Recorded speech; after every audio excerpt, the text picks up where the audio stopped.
विद्यार्थियों, जैसा कि आपको पिछली क्लास में बताया गया था कि गुट निरपेक्षता क्या है और कौन से ऐसे तत्व थे जिन्होंने इसको प्रोत्साहन दिया। तो पुनः एक बार उस बात का दोहराव करते हुए बच्चों आपको हम बताना चाहूँगी कि सेकेंड वर्ल्ड वॉर के बाद 1945 के बाद संपूर्ण विश्व दो गुटों में विभक्त हो गया था। यह हम पढ़ चुके हैं शीत युद्ध के समय, शीत युद्ध के दौरान किस तरह से सारा जो विश्व है दो भागों में बंट गया था। दो महाशक्तियों में किस तरह से आपस की विचारधाराओं की लड़ाई चली थी।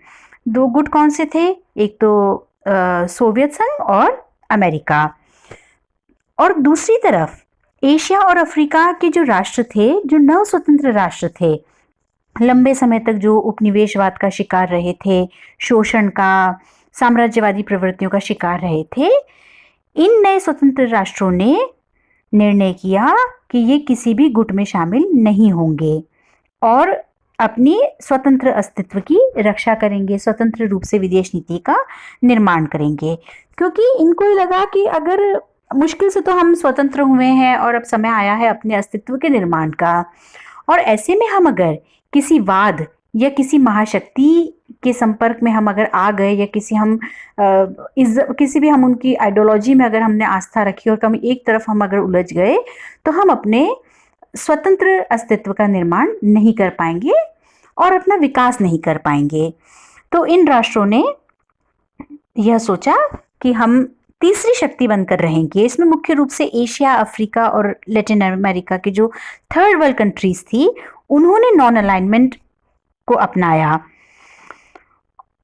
तो गुट निरपेक्षता जो है वो एशिया के नवजागरण की मुख्य विशेषता है। भारत के जवाहरलाल नेहरू, मिस्र के जो राष्ट्रपति थे नासिर और युगोस्लाविया के मार्शल टीटो ने गुट निरपेक्षता की धारणा को काफी मजबूत बनाया। लेकिन बच्चों, जैसा कि हम सभी जानते हैं किस तरह से कोल्ड वॉर का अंत हुआ और सोवियत संघ जो था उसका विघटन हो गया।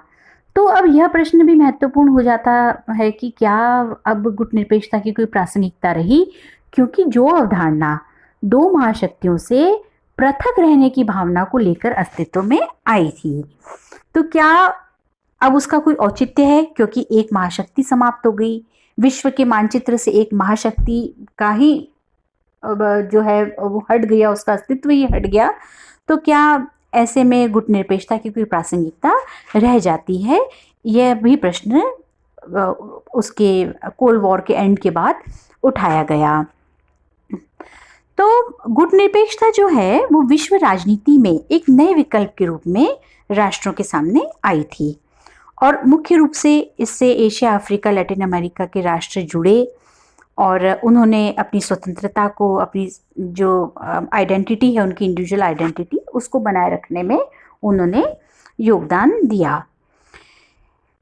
इसने विश्व के पूर्ण ध्रुवीकरण को रोककर विचारधारागत शिविरों के विस्तार को और प्रभाव को संयत करके और गुटों के अंदर भी स्वतंत्रता की शक्तियों को प्रोत्साहन देकर अंतर्राष्ट्रीय शांति और सुरक्षा बनाए रखने तथा उसे बढ़ावा देने में महत्वपूर्ण योगदान दिया।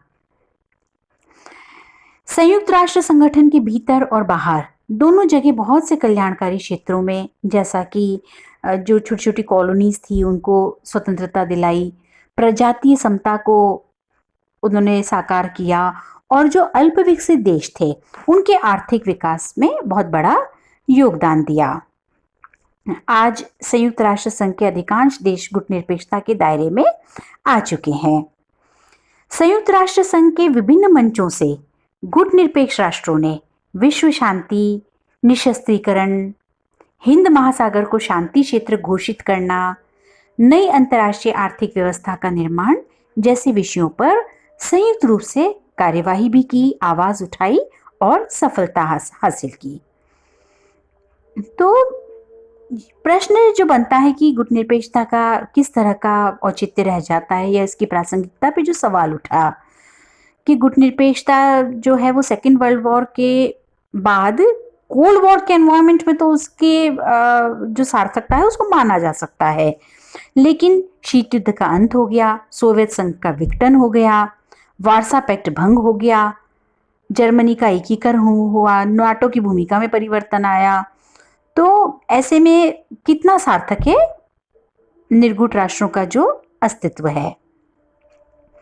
कई बार यह बात उठी और इस प्रश्न पर कई बार विचार हुआ, लेकिन यह बात में कोई संदेह नहीं है कि गुट निरपेक्ष राष्ट्रों का जो अस्तित्व था वह केवल विचारधाराओं की लड़ाई को रोकना नहीं था या उससे अलग रहना नहीं था।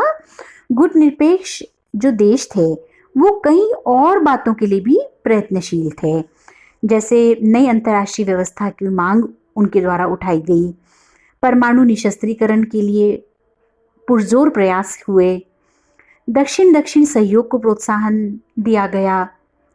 एक ध्रुवीय विश्व व्यवस्था में जो अमेरिका की कई बार तानाशाही प्रवृत्तियां देखने को मिली, उनका विरोध भी गुट निरपेक्ष राष्ट्रों द्वारा किया गया। विकसित और विकासशील देशों के बीच, जिसे हम नॉर्थ साउथ डायलॉग भी कह सकते हैं, उनके बीच सार्थक वार्ता के लिए दबाव डाला गया। अच्छी वित्तीय स्थिति वाले गुट निरपेक्ष देश जैसे कि जो ओपेक जो राष्ट्र हैं, उनको इस बात के लिए तैयार करना कि वे अपना अधिशेष पश्चिमी देशों की बैंकों में जमा कराने के बजाय विकासशील देशों में विकासात्मक उद्देश्यों के लिए इस्तेमाल करेंगे। यह कार्य भी गुट निरपेक्ष आंदोलन द्वारा किया गया। नव औपनिवेशिक शोषण का विरोध किया गया। संयुक्त राष्ट्र संघ के पुनर्गठन के लिए दबाव डाला जाए, जिससे कि बड़े राष्ट्र प्रस्तावित पुनर्गठन के लिए तैयार हों, यानी कि जो वीटो परिषद की सदस्यता है उसमें बढ़ोतरी हो सके, महासभा के और जो अधिकार है उनको विस्तार दिया जाए। तो केवल यह हम नहीं कह सकते कि एक महाशक्ति का विश्व के मानचित्र से जब पतन हो गया या विघटन हो गया तो गुट निरपेक्ष आंदोलन की कोई प्रासंगिकता नहीं रह जाती है। ऐसा बच्चों हम कोई कंक्लूजन नहीं निकाल सकते हैं। निर्गुट जो आंदोलन है उसने आतंकवाद के विरोध में आवाज उठाई है, पूर्ण निशस्त्रीकरण की जो समस्या थी, जो आर्थिक उदारीकरण, इकोनॉमिक लिबरलाइजेशन की जो पॉलिसी थी, ग्लोबलाइजेशन का जो दौर था, इन सब से जो जुड़ी समस्याएं थी, जो समाधान हो सकते थे, उनके बारे में भी गुट निरपेक्ष देशों ने आवाज उठाकर, समस्याओं को रखकर, सुझाव प्रस्तुत करके एक बहुत ही महत्वपूर्ण भूमिका का निर्वाह किया। विश्व आर्थिक नीति पर विश्व व्यापार संगठन, विश्व बैंक और अंतर्राष्ट्रीय मुद्रा कोष के बढ़ते वर्चस्व के कारण विकासशील देशों की आर्थिक समस्याओं के समाधान का जो मुद्दा है वह बहुत जटिल होता जा रहा है। तो ऐसे जो मुद्दे थे इन पर सार्थक वार्ता के लिए दबाव डालने का काम भी गुट निरपेक्ष जो देश है उनके माध्यम से किया गया। तो जो कई बार जो ये तर्क दिया गया और तर्क की पुष्टि जो 1992 में गुट निरपेक्ष राष्ट्रों के विदेश मंत्रियों की बैठक में की गई थी कि भाई सोवियत संघ का विघटन हो गया, शीत युद्ध समाप्त हो गया है, इसलिए अब गुट निरपेक्ष आंदोलन की प्रासंगिकता भी समाप्त हो गई है। लेकिन ये जो बैठक थी इसमें बहुसंख्यक जो विदेश मंत्री थे उन्होंने इस विचार का विरोध किया। उनका कहना था कि बड़ी संख्या में गुट निरपेक्ष देश अभी निर्धन है या आर्थिक दृष्टि से पिछड़े हुए हैं। समृद्ध राष्ट्र और बहुराष्ट्रीय कंपनियां जो मल्टीनेशनल्स है उनके द्वारा उनका नव औपनिवेशिक शोषण किया जा रहा है, मतलब इकोनॉमिक जो रूप से, आर्थिक रूप से उनको कोई सपोर्ट वो नहीं कर रहे हैं या उनकी आर्थिक स्थिति अच्छी नहीं है। ऐसी स्थिति में उन्हें बचाने के लिए यह ज़रूरी है कि विकसित और विकासशील देशों के बीच सार्थक वार्ता के लिए दबाव डाला जाए और विकासशील जो देश हैं, जो डेवलपिंग कंट्रीज़ है, उनमें आपस का सहयोग और आपस में जो वार्ताएं हैं उनका स्तर बढ़ाया जाए और एक दूसरे के विकास के लिए वो स्वयं भी प्रयास करें। इस प्रकार हम यह देखते हैं कि विकासशील देशों के बीच आपसी सहयोग बढ़ाने की दिशा में यदि कोई ठोस कदम नहीं उठाया गया या तो यह जो आंदोलन जो है उसके अस्तित्व पे सवाल या निशान लगते हैं। लेकिन फिर भी गुटनिरपेक्ष जो राष्ट्र हैं उनकी एक महत्वपूर्ण भूमिका रही है। स्वतंत्र विदेश नीति का सिद्धांत इन्होंने दिया। नवोदित देशों को एक मंच उपलब्ध कराकर सैनिक टकराव की दिशा में संभावित जो रुझान थे उनको रोक दिया। शांति स्थापना के लिए प्रयास करे और शीत युद्ध का जो तनाव था उसे कम किया। आपसी विचार विमर्श द्वारा प्रचार प्रसार के माध्यम से गुटनिरपेक्ष आंदोलन ने उपनिवेशवाद उन्मूलन की प्रक्रिया को भी गति प्रदान की। 1960 के बाद यह महसूस किया गया कि राजनीतिक उपनिवेशवाद का तो उन्मूलन हो रहा है, लेकिन नव स्वाधीन राष्ट्र आर्थिक दृष्टि से बहुत कमजोर हैं, औद्योगिक देशों पर निर्भर है, जिससे लगता है कि निर्धन देशों पर धनी देशों का जो प्रभाव है वह बना हुआ है। ऐसे में नई अंतर्राष्ट्रीय अर्थव्यवस्था की मांग उठने लगी। पर्यावरण प्रदूषण की समस्या है उसे रोकने के लिए आवाज उठाई गई। लुसाका और अल्जीयर्स में जो सम्मेलन हुए थे उनमें नई अंतर्राष्ट्रीय अर्थव्यवस्था का प्रस्ताव रखकर आंदोलन ने विश्व में प्रदूषण की समस्या पर ध्यान केंद्रित किया। इससे यह सिद्ध होता है कि गुटनिरपेक्ष आंदोलन शांतिपूर्ण समतावादी विश्व व्यवस्था स्थापित करके विकासशील देशों का भविष्य उज्जवल बनाने के प्रयासों में निरंतर प्रयासरत रहा है। बदली हुई जो अंतर्राष्ट्रीय परिस्थितियां हैं उसमें गुटनिरपेक्ष आंदोलन की प्रासंगिकता हमें बढ़ती हुई दिखाई देती है। गुटनिरपेक्ष जो आंदोलन है, हालांकि उसकी अपनी कुछ समस्याएं रही है, उसके जो विस्तार है उसमें भी कई बार बाधाएं उत्पन्न हुई है, सामूहिक एकता में कमी आई है, लेकिन इस आंदोलन ने विश्व की परिस्थितियों को सुधारने में अपना एक प्रमुख भूमिका का निर्वाह किया, महत्वपूर्ण भूमिका इन्होंने निभाई है।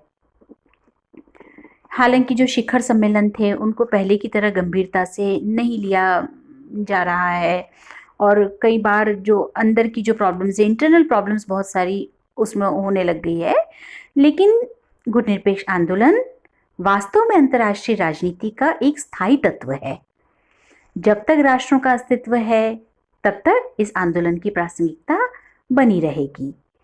इसका मूल कारण यह है कि गुटनिरपेक्षता का संबंध विकासशील राष्ट्रों की स्वतंत्रता और उनके विकास से है, न कि केवल शीत युद्ध की माहौल से या उसकी समाप्ति से अथवा गुटबद्धता से।